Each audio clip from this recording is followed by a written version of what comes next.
Hello. So for this module, my group has chosen to discuss the dilemma of phasing out fossil fuels.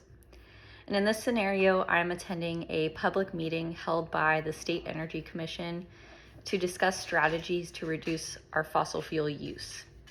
I'm presented with two options.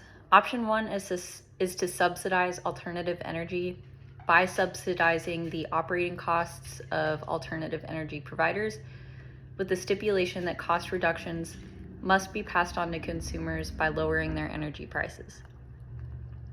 Option two is for the state to increase taxes on fossil fuels to counteract federal subsidies that keep down the price of fossil fuels. This choice would incentivize people to use alternative energy sources.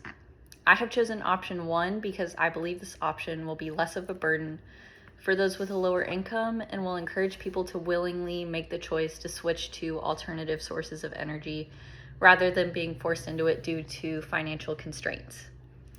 Next, I am provided with two more choices to make.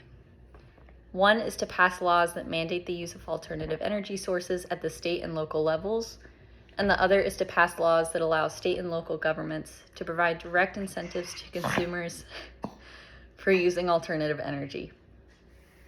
I have chosen the second of the two choices because these will, again, help those of a lower income status and make the switch to alternative sources of energy, and will, I believe, make people more willing to make the switch.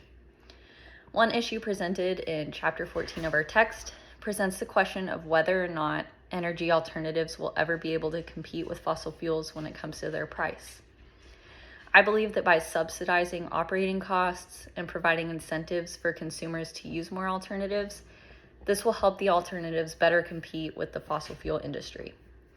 Chapter 14 also mentions that incentives are a useful way to help consumers afford the higher initial costs of adopting alternative energy sources, which is a large factor in what holds people back from making the change. By encouraging people through incentives, I think we can guide them to enthusiastically make the switch to alternative energy, reducing our overall use of fossil fuels. Thank you.